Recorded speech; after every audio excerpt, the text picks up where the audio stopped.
Greetings and welcome to the Responsible AI session. Thank you for joining today. A couple housekeeping items before we get started. We are recording, so you'll receive a link to the recording to share with colleagues or revisit select sections. We also plan to have time for Q&A at the end. So if you want to enter a question, move your cursor, the Zoom bar will come up. There will be a Q&A button and you can enter your questions at any time. Hi, everyone. I'm Sandra Peterson, CEO of Sandstone Partners. My background is rooted in Silicon Valley, product management at Apple, global marketing at NVIDIA, and leadership roles across several startups. So I naturally look at new technologies like AI through more of a business lens, how it creates value, how it scales, and how it actually gets adopted, which is the hardest part of new technologies. I've been working in AI since 2014. And back when most people saw it as experimental, I didn't. I saw it as inevitable on the scale of the internet in the 90s, about to reshape every job, every function, every industry, and even how we live. But at the time, there weren't many accessible ways to engage with AI, so I built one. I founded the Palo Alto Data Science Association group and grew it to a community of 1,000 members with sponsorship from Andreessen Horowitz, Google, Facebook, LinkedIn. It was a front row seat to what was happening in AI. And that led into my AI consulting. So among my clients, I worked on 2 AI platforms that were ultimately acquired, including one that became part of the Salesforce Einstein engine. And fast forward to now, we've hit a moment where everyone is using AI. But from what I'm seeing, few companies are using it well, especially for small, medium businesses.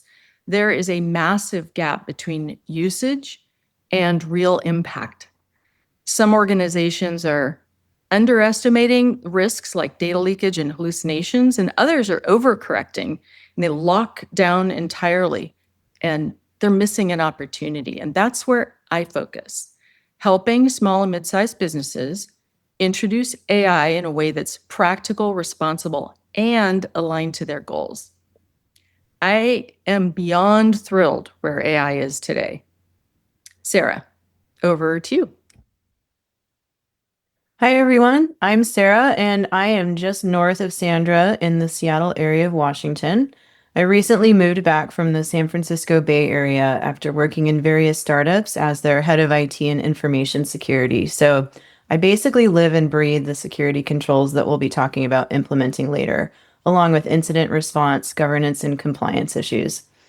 I got my start in AI by first working to transform internal company back office processes into effortless automations using no-code tools like Zapier and Make. I transformed onboarding and offboarding processes, marketing creative art pipelines, finance reconciliation, and contract approval processes. Then, when automation software giant N8N started rolling out the AI nodes, I dove headfirst into refactoring all of those automations to leverage the new agentic capabilities, and I haven't really looked back since. When I saw the opportunity to share my learnings at greater scale, I decided to start out on my own and form Pathwarden, which brings me here in front of you today. I'm currently engaged with small to medium-sized businesses like Sandra, and we are performing ROI-driven AI readiness and technology audits, which often lead to large cross-functional implementations and AI transformation initiatives that pay for themselves.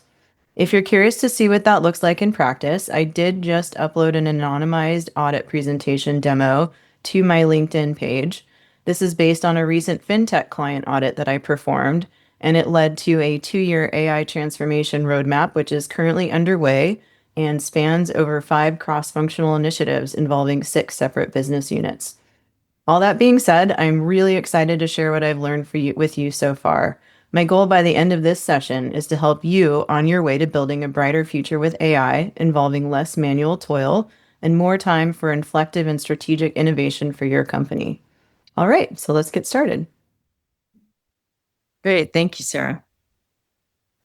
Today, we dive into 5 key risks experienced as organizations increase their use of AI. We'll provide some tips for spotting those risks, which can be very tricky. And we'll close with overviews of specific risk mitigation plans for a variety of risk tolerance levels. All right. So you may have received this via email. This is a pre-event survey that we sent out to all registered attendees. If you didn't receive that, no worries. You can just pull out your phone right now and scan that QR code to get access. What that will do is it will open up a short 6-question AI risk snapshot that's going to allow you to start thinking about your own company in terms of these risk tolerance levels. You don't need to understand this ahead of time to get the most out of this webinar. Every attendee will receive an Explorer Kit today, which contains basic AI literacy resources along with an additional AI risk diagnostic, which will help you understand where you fall along a spectrum of risk tolerance. You can then use that knowledge to help guide your company's AI readiness and transformation goals. Once you're ready to go deeper, we have design kits for each risk tolerance level, and we would be happy to share those out with you over a discovery call or a jam session where we can start to get into your particular use cases and offer potential solutions and paths forward. All right. So the 5 key risks that we plan on covering today in deeper depth is the data privacy and leakage.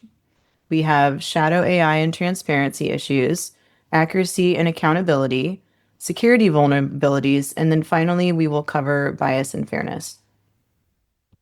Now over to you, Sandra, to cover data privacy. Thank you, Sarah. So, data privacy and data leakage are related, but they're not the same. Privacy is about protecting personal information people trust you with, PII, or personally identifiable information, which you hear a lot today. This is protected by privacy laws, and this is things like your name, your email address. Leakage, on the other hand, is about sensitive information like customer information, employee information, company data, ending up somewhere it was never meant to go. Well-intentioned AI use can expose sensitive data through simple things like prompts, uploads, default tool settings, often without anyone realizing it. Many of these tools will have like friendly default settings like improve the model for everyone that when active can make your information vulnerable. So leakage can happen when AI stores, analyzes, or shares data and information in ways you didn't even intend. Here are some examples. Customer data pasted into prompts. For example, a salesperson entering contact data from their CRM, meeting notes and recordings from their past meetings to plan their next call. Great use of AI. I encourage that. I teach sales teams how to do this responsibly, but there's exposure there. Confidential files shared like spreadsheets and contracts being uploaded. Prompts stored by tools, living in your AI tool for other uses. Proprietary exposure like uploading strategy documents. All of these kinds of things increase compliance risk. Here are some examples where this has gone awry. And these aren't edge cases. These are exactly how companies are using AI today. First, sensitive data in your prompts. There was an extensive study across several LLMs, Claude, ChatGPT, Gemini, was done, and analysts found that sensitive corporate data, including code, payroll information, client profiles, and other files, appeared in a significant share of AI prompts that were work-related. Over 20% of the AI prompts or uploads included company-sensitive data.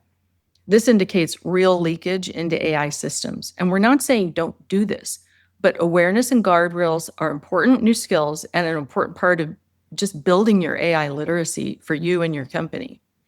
Another example, a recruiting firm was inadvertently leaking PII, that's that personally identifiable information, leaking that PII, and recruiters were just pasting full candidate resumes and interview notes into their AI tool, and which is a perfect use of AI for efficiency. But they were unintentionally retaining that personal data outside their approved systems. Of course, this can trigger client contract and privacy concerns. So, how do we spot this? Ask yourself, If you had to name the top 3 tools used in your company right now, could you? Your number one top priority should be to simply understand where AI is happening at your company. If you don't have an approved tools list, you likely have shadow AI.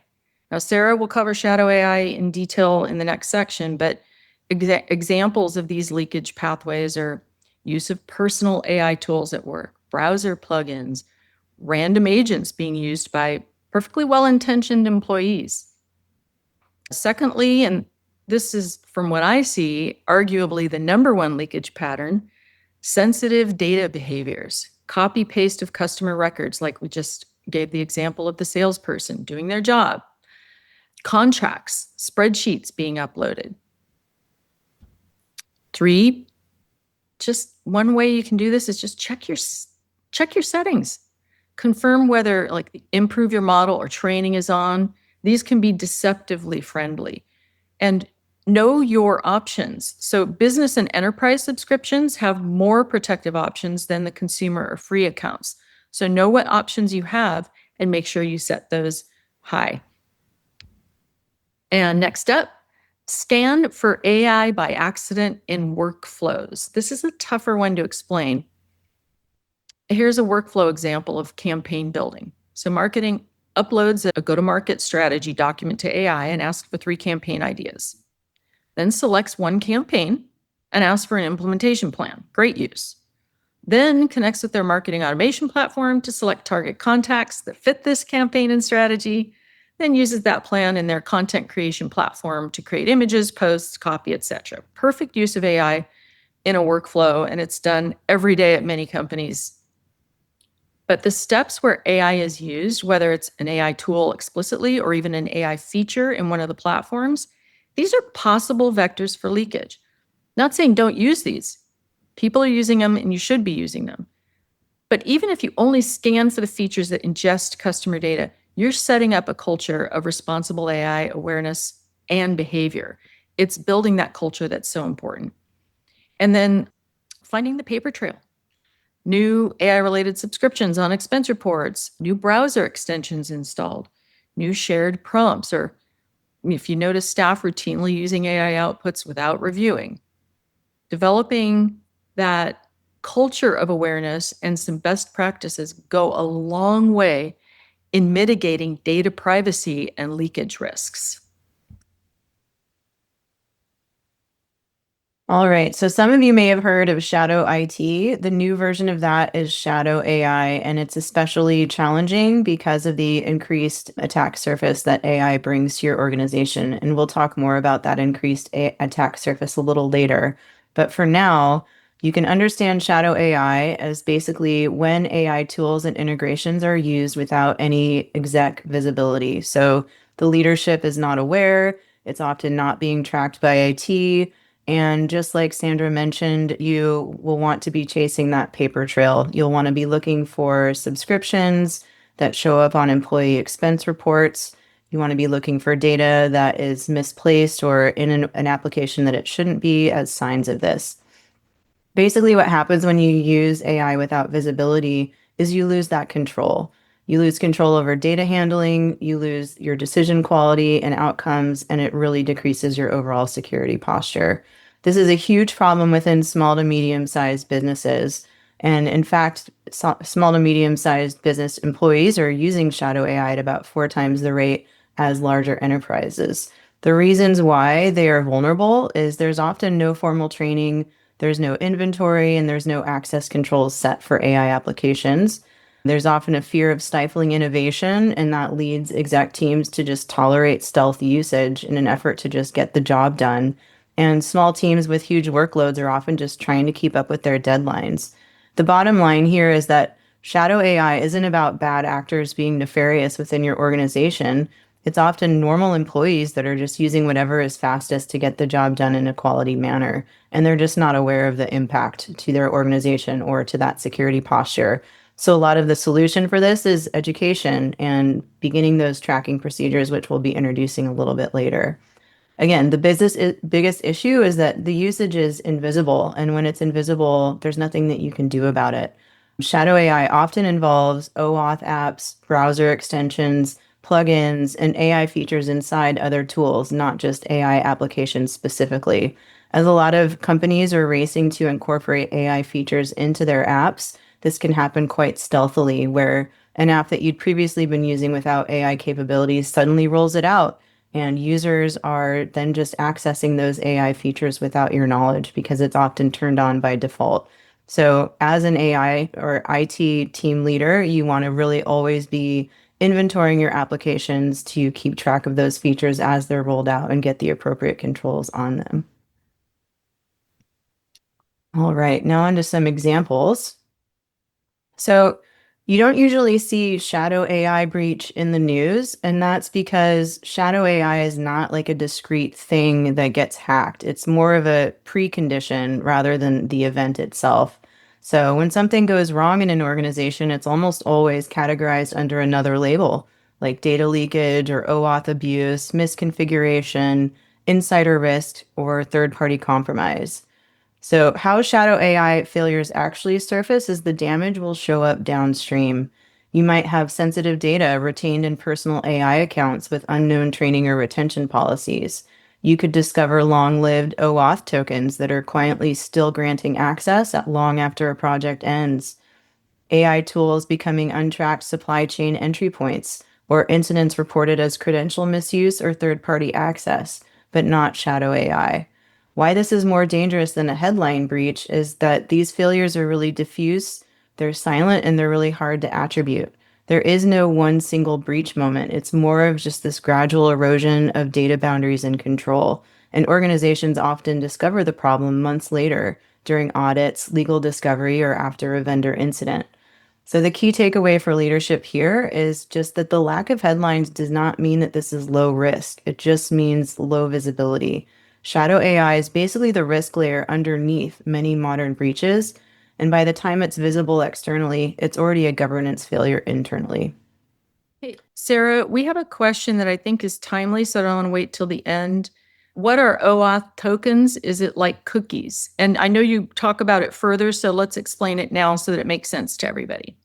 Basically, anytime you go to sign in to an app and you're authenticating and it gives you that opportunity to sign in with Google, that's the most common example of OAuth. And often you'll see that after you decide to sign in using a third-party app like Google, it will present you with a laundry list of permissions that you're also granting to Google or to whatever third-party app you're using to sign in with. And it's very important to take stock of those. You don't have to accept all of those permissions. And if you're not comfortable with the level of permissions that you would be granting by signing in with Google, I highly recommend just not using it at all. It is very convenient for the user to use these third-party apps, but oftentimes the permissions granted are far too big for what is actually needed. So they can be quite dangerous. Excellent. Thank you so much. And thank you for the question. Yeah. So, how do you spot something invisible?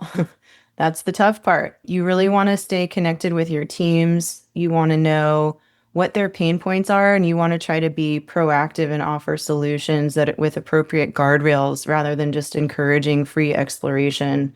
You want to be surveying them to know what kinds of things they would like to use, where are some issues that they're blocked by, where AI is a good use case, and you then want to offer up those solutions already tailor-made to your organization rather than just having them do all of the research.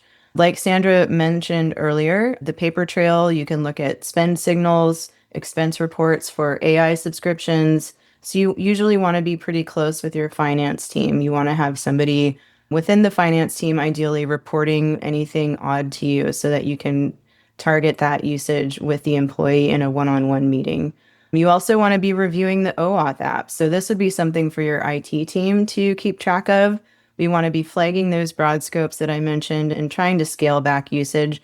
You can also just deny your organization the ability to sign in with OAuth if you want to be particularly locked down with that. And then also you need to be looking at browser extensions and plugins. You need to be inspecting AI features in your existing applications because they are constantly bringing on new features with each quarter. And so you want to get ahead of that and train your teams on appropriate usage of those features.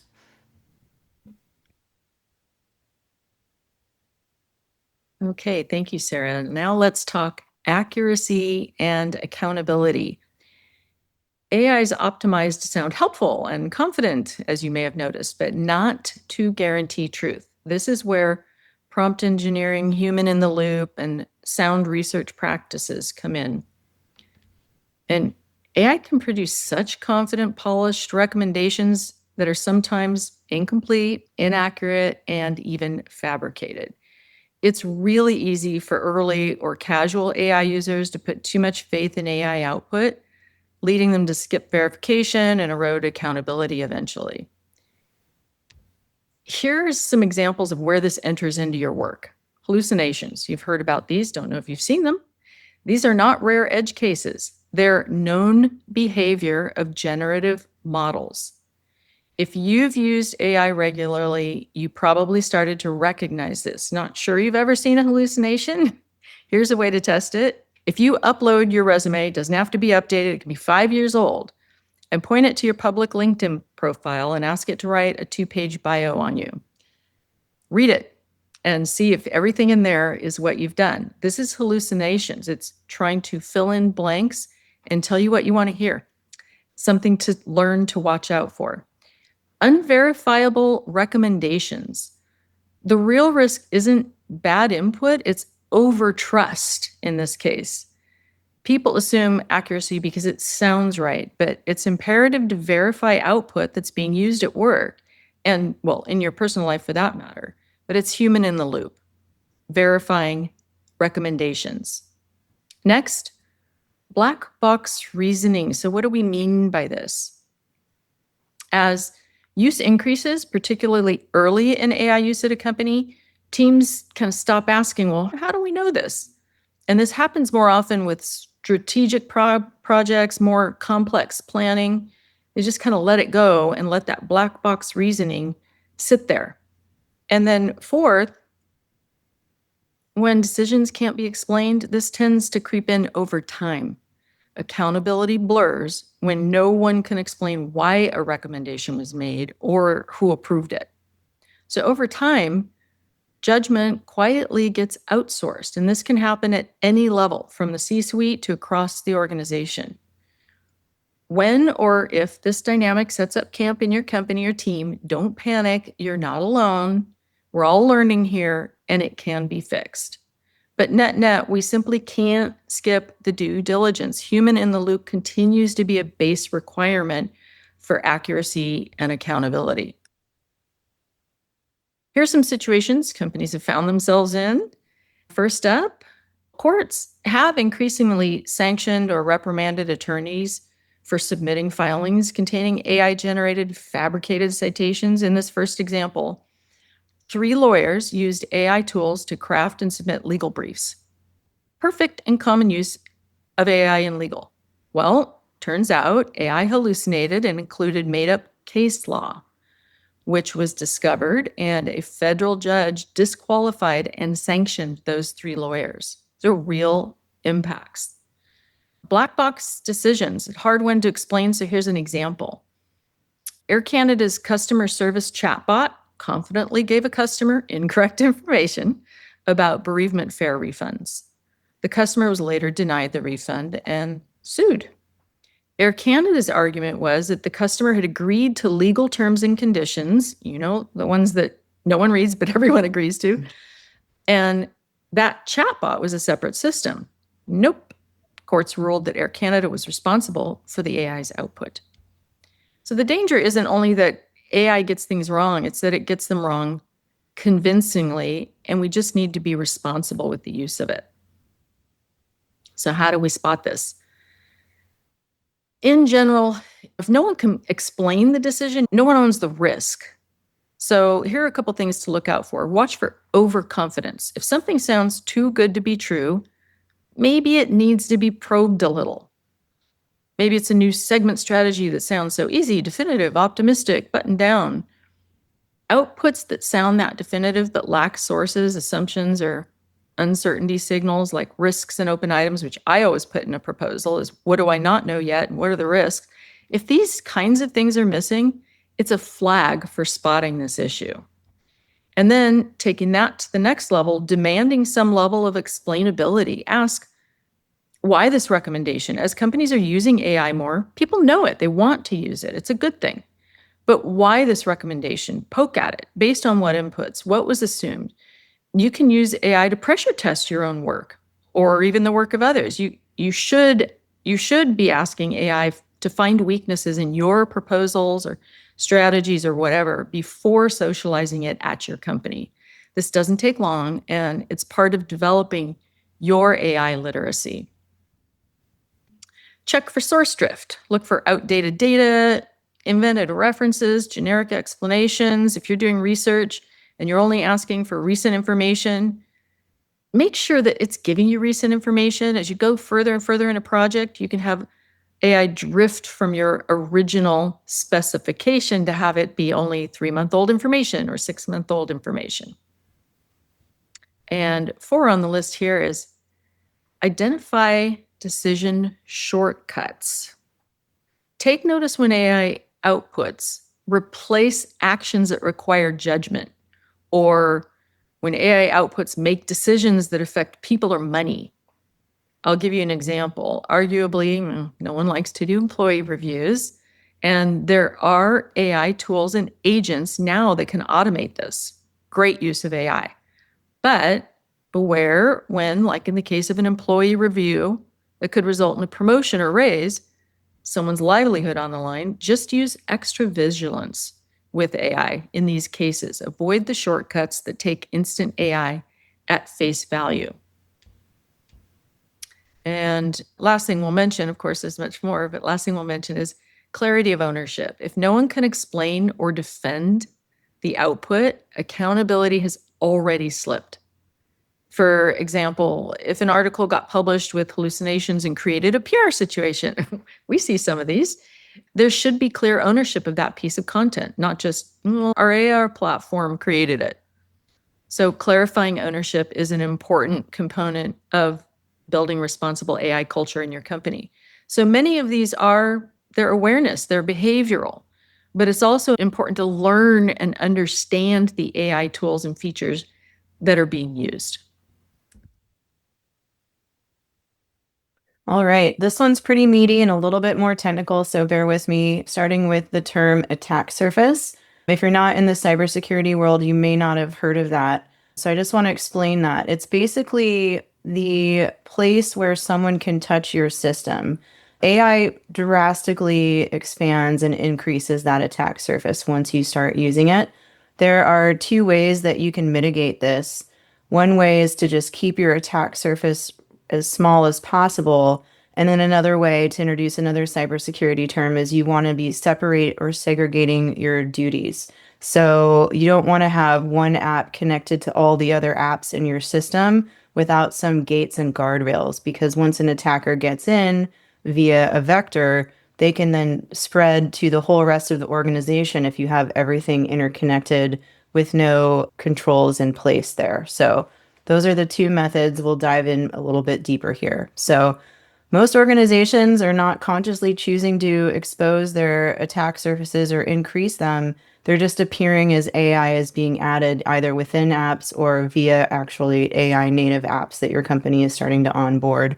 Traditional security assumes that apps are talking to apps through controlled interfaces, as we were just talking about. But what AI does is it adds free-form language as a new interface, and that language is much easier to manipulate than forms. So we're moving from more of a code-based world of interaction between apps to now just free-form language, which everyone knows how to use free-form language. So there's more users using these systems in less technical ways, and that just increases the potential that some sort of breach or nefarious action can occur. Again, we're just coming back to OAuth. That is one of the biggest new risks, is connecting and giving permissions via OAuth. Once an AI tool can get in and access your email, your files, your CRM, or your ticket systems, it becomes a super high value pathway.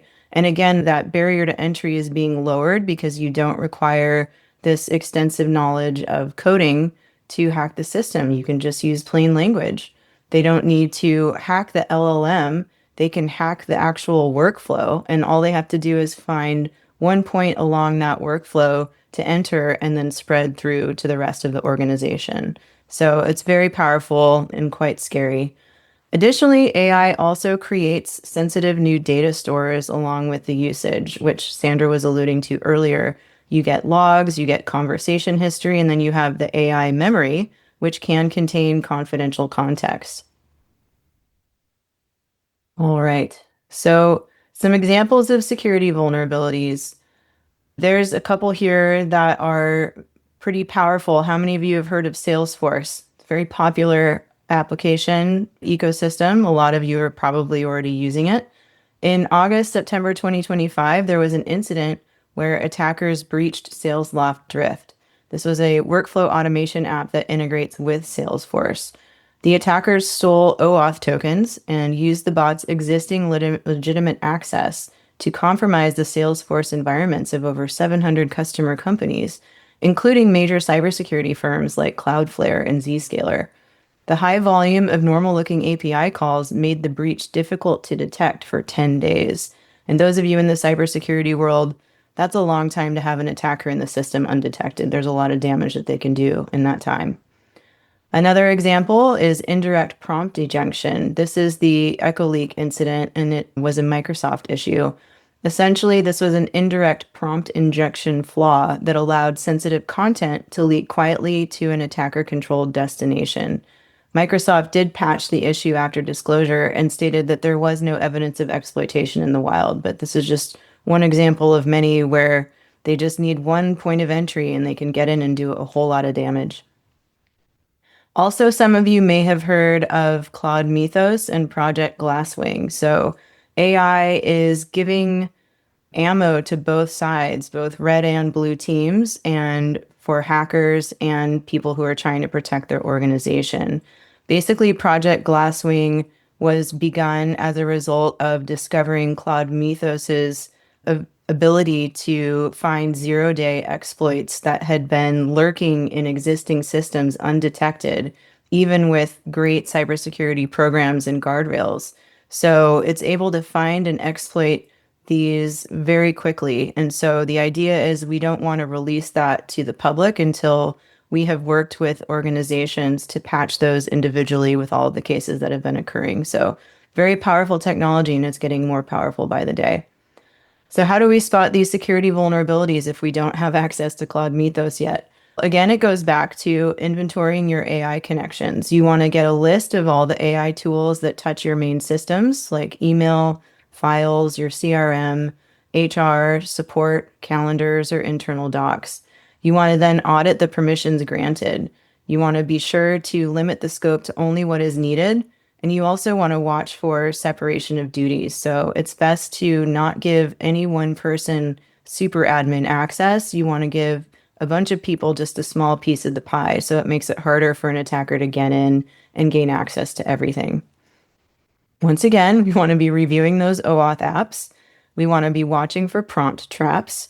You want to be doing input validation on any external docs or web pages that are able to receive input from users. Those hidden instructions can steer outputs or actions in a nefarious manner, and they can enter your system that way. And then you also want to be tracking your secrets exposure. You really want to work with your engineering team and be telling them not to place any API keys or tokens directly in prompts, in logs, in support tickets, or shared AI outputs. Those do not belong in any AI prompt ever. All right, back over to Sandra. Okay, shifting gears. Whew. Bias and fairness. So AI doesn't create the bias, it inherits and amplifies patterns present in the training data and in usage. This is also called algorithmic bias, if you hear people referencing that. The risk here increases most when AI outputs are used in kind of people impacting decisions like hiring, pricing decisions, eligibility for benefits, support. It can appear in a variety of places. It can appear in images, rankings, language tone that doesn't reflect your brand, even the decisions that are recommended. It can be obvious or it can be very subtle and hard to detect. And it can have unrecognized discriminatory outcomes or can result in unintended unequal treatment. It can even subtly misrepresent your brand and things like the marketing, messaging, images, and eventually quietly erode trust in your brand that you don't even notice. At its worst, it's possible that it can lead to legal and ethical risk and exposure. So here's some examples of where this has been an issue. HR has been using AI hiring and screening platforms for a long time now. And regulators and researchers continue to flag resume screening, candidate ranking tools that disadvantage certain genders, age groups, or backgrounds. One example, a regulator found that a tool was by default screening out anyone associated with a women's group. The customers of that platform had no visibility or control of this built-in bias. Another example, content generation. Image generators that marketing organizations are using, sales organizations are using, often show men in the powerful roles, the CEO, the engineer, and executive in a suit, and then women in stereotypical lesser roles. The LLM-produced marketing copy can reflect stereotypes or exclude certain groups, potentially causing reputational harm. Now, most exposure here doesn't come from malicious intent. It comes from just platform level failures. So, how do you spot these? Bias becomes most dangerous when it looks normal and no one questions it. So, here are some ways to detect that. Again, reviewing people impacting use cases, hiring, promotions, pricing, eligibility, customer segmentation, support responses. Human in the loop prevails here. We can spot this. Watch for overgeneralizations, so imagery that stereotypes or language that simplifies or assumes traits about groups. Again, it's awareness. And then testing for consistency. Run the same prompt with different demographic signals or compare outputs, or run the same prompt in different LLMs like Claude versus ChatGPT and see if you can detect these. Again, spotting this can be difficult, but it is important to start learning that behavior. Checking vendor claims, like in the HR example we just gave, ask your vendors what bias testing has been done. And do that before you adopt tools that even have AI features, even if it's not an AI native tool.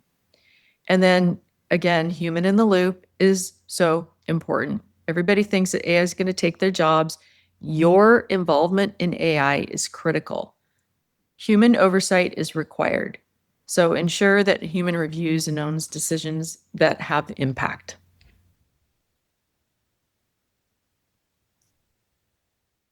Well said, Sandra. On your point with the bias and fairness, I have used ChatGPT and Claude extensively, and I regularly have to correct Claude and ChatGPT both to remind them that I am a woman.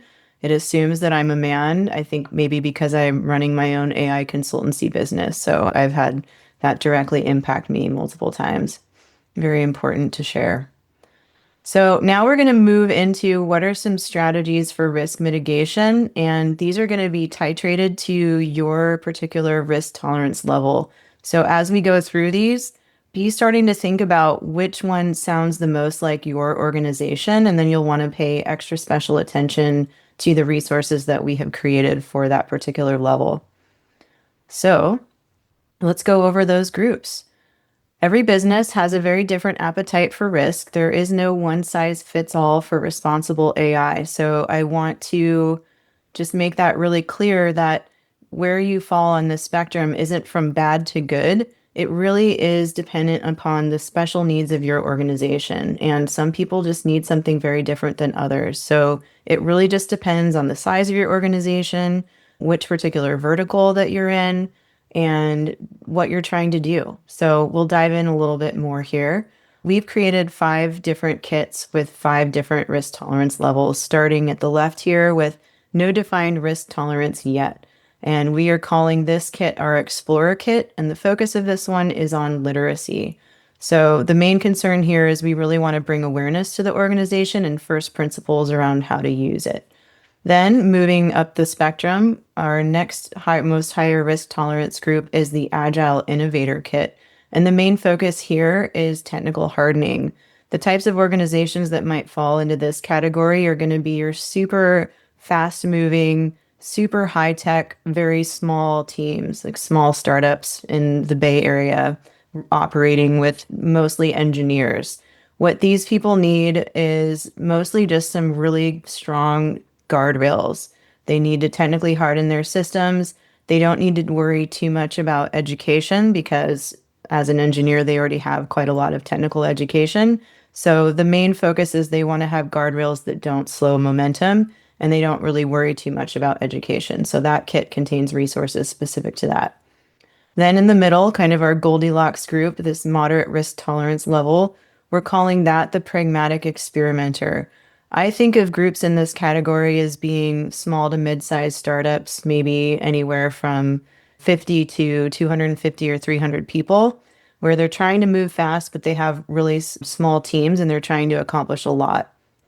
The education level is mixed. You have people of all different types, from very technical to more people oriented. And so that education component is really valuable. But here it's about creating a common reality and surfacing shadow AI because shadow AI is very likely to happen within this group. The main concern here is ownership and accountability and just tracking AI usage and creating a shared communication hub or place where people can talk about AI usage more openly. Moving now to the less tolerant groups. And usually these groups are also larger organizations, so they have more room and space for process and bureaucracy in general. This next group we're calling the guarded scaler. And the focus here is on consistency. So we want to get really clear on our processes and our checks and balances. We want to make sure that we can safely scale with the tools that we are using. And we need to have very clear rules that do vary by team. So it's definitely not a one size fits all rule set for companies of this size. Usually they're anywhere from maybe 1,000 to 5,000 employees in an organization that might have a low to moderate risk tolerance, such as this. And then finally, moving all the way over to the lowest risk tolerance of all, we're calling this group the Fortress group, and the main focus here is defensibility. These are very large organizations, usually. They could be in the government sector, they could be a healthcare organization or finance, basically any company that has to worry about compliance. And so anybody who's needs to be HIPAA compliant or SOC 2 compliant, everything needs to be auditable and defensible. Everything is very tightly controlled and or avoided entirely. So this is where you'll see our most robust security controls in this particular kit. Okay, back over to you, Sandra. Okay, we're going to go over each one of these just briefly. I want to make sure we have time for Q&A. So the Explorer, again, is for the folks who may not have a very highly structured governance program in place for their AI components. But there's no reason to not start now and start small. It's okay to build immediate momentum with visible progress and a couple things to do, which we'll go over in this list in a second. This way, starting quickly inspires confidence. So you help train the team on the basics right away with some practical house rules for daily use. And then you demonstrate that value of having that communication and these house rules to the stakeholders. And you can do that in days. It just doesn't have to wait till you have a large program in place to get started. You can create a foundation for more advanced controls pretty quickly. The first thing in this kit is AI do's and don'ts. It's just a one pager. It's culture building basics guide for internal channels. And then a check basic AI settings. This is how to spot those settings that we talked about to make sure that your tools are set at a higher level of protection. AI output verification guide. This is a 4-step workflow for verifying AI accuracy and bias. And I think once people go through this a few times, it starts to become part of their behavior at work. Again, this is building cultural awareness and action for AI use.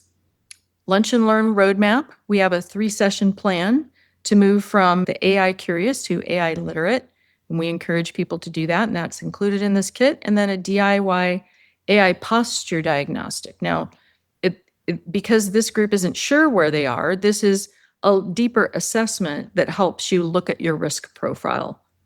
And then a glossary of some non-technical terms, plain English cheat sheet for core concepts. So that's in the Explorer Kit, and everybody's going to be receiving that. Awesome. Thanks, Sandra. So I'm going to cover the next 4 kits here really quickly just so we can make sure to save some time for Q&A.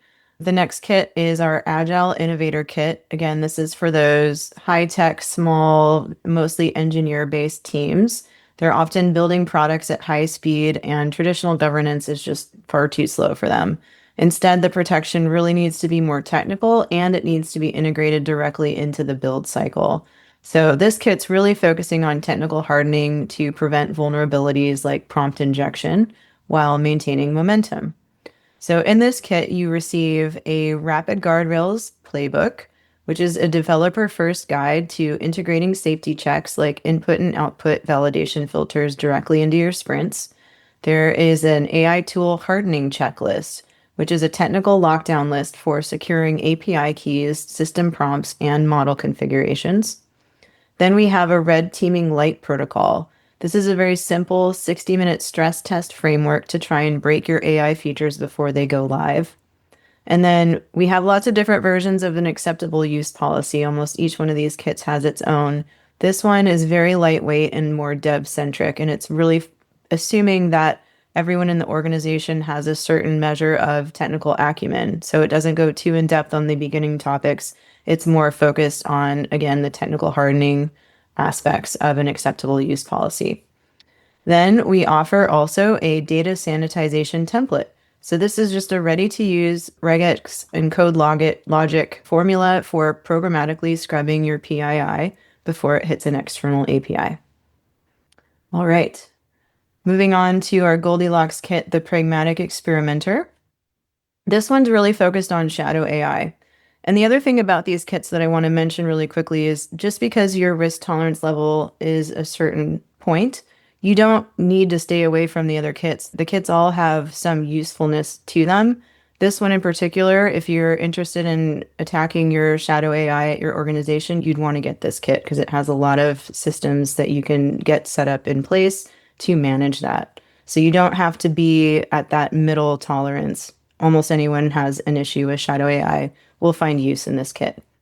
So the goal here is to start bringing those AI tools into the light so you can start managing them effectively as an organization.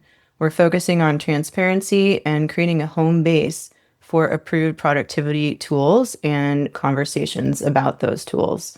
So we kick off this with an AI discovery checklist.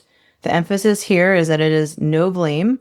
It's simply an audit guide to find out which AI tools your staff are already using in secret, or which tools that they want to start using so that you can be proactive and get ahead of that. Then we offer an AI hub and approved tools template. This is meant to be a blueprint for a central internal site where employees can find their vetted green-listed tools.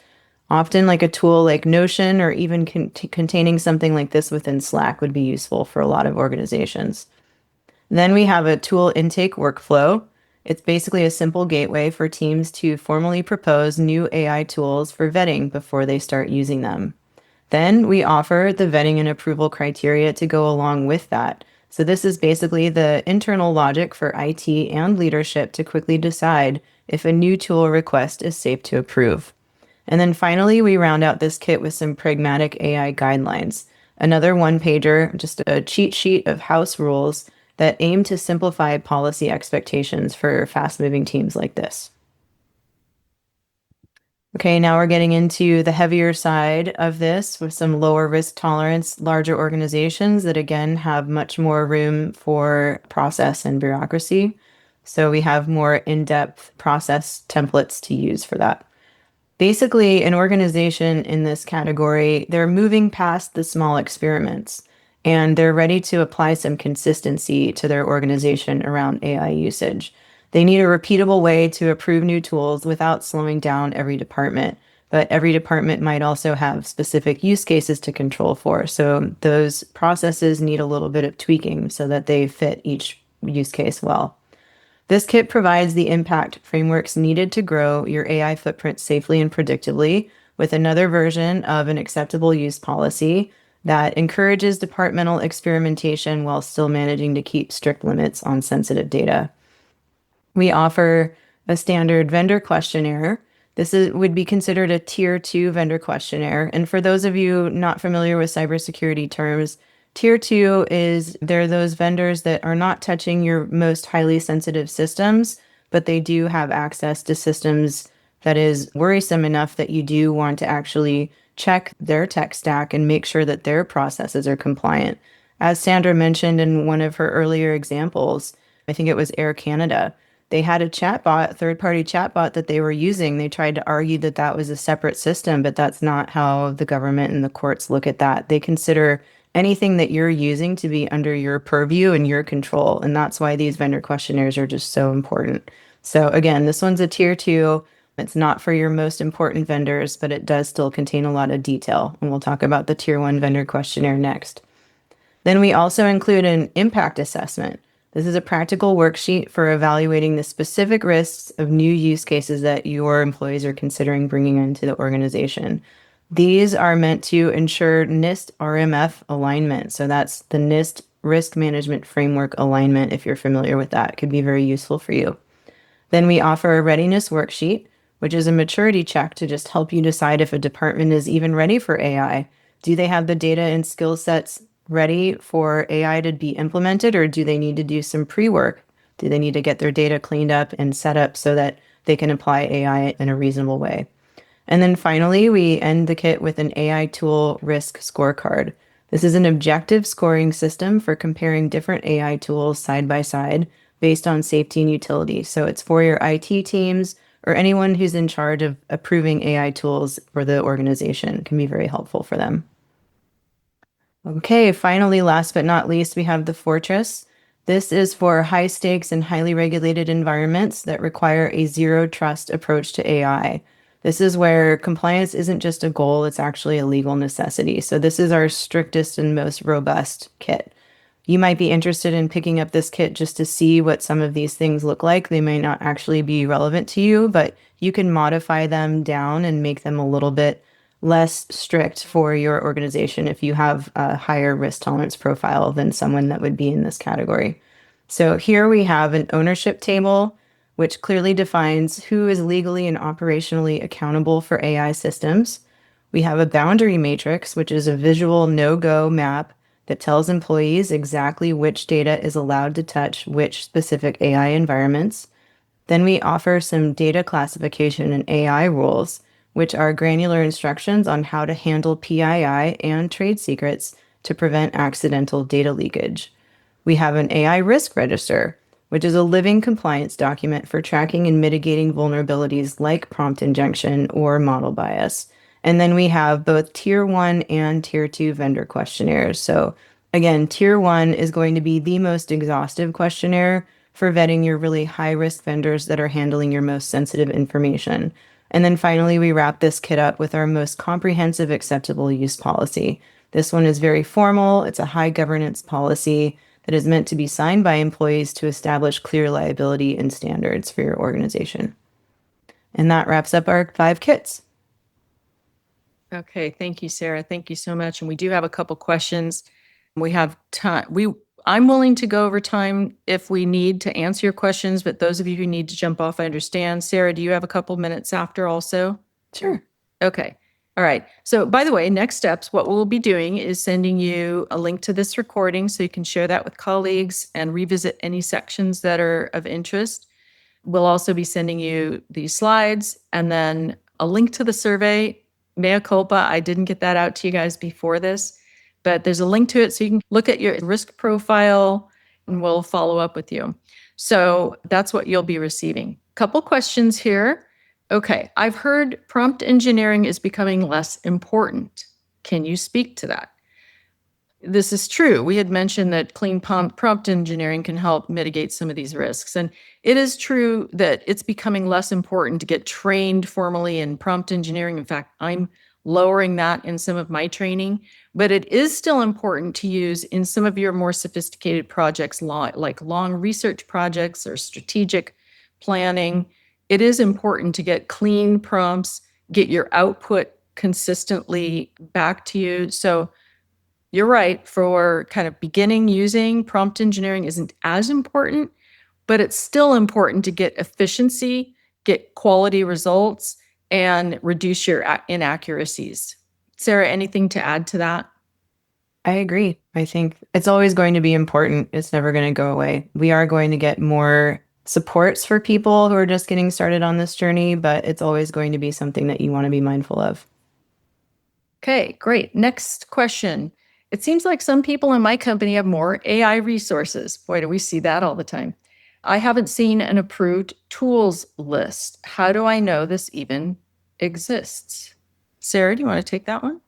Sure. As a former IT person, usually I feel like your IT team would have an approved tools list since they're often the ones managing your vendors.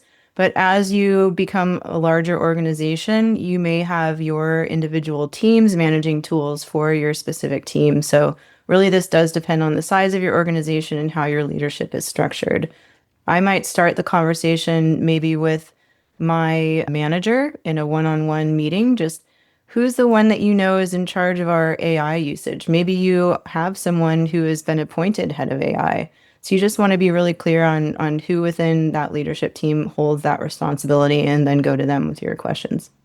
And I might add, I'm seeing a couple of companies start to do this more often, is having an AI champion within their group. Doesn't have to be somebody with certain skills. It's just somebody who's very enthusiastic about it, and they raise their hand to say, "Hey, I'll help with all this AI stuff for the whole department or team," and you can send them on that task to go figure that out.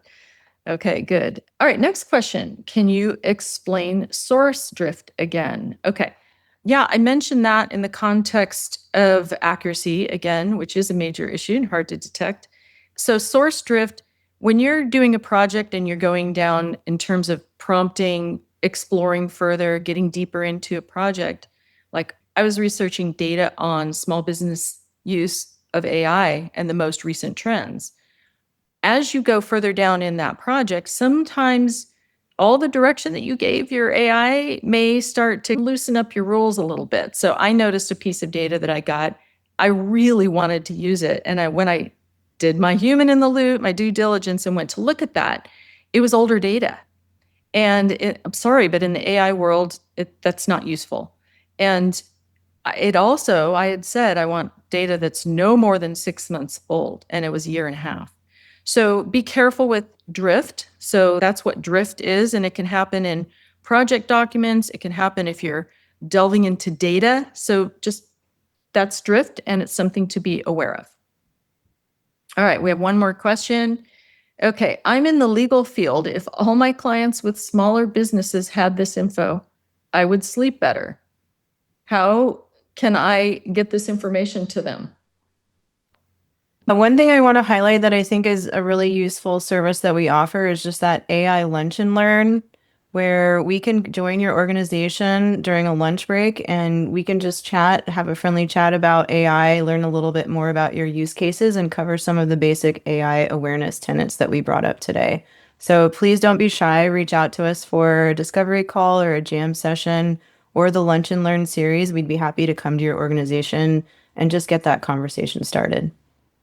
Okay, I don't see any more questions in here. Any last call on questions? Okay, well, thank you so much. Really appreciate the time. Really appreciate your couple minutes extra time to get some questions in, and we will be following up with you soon.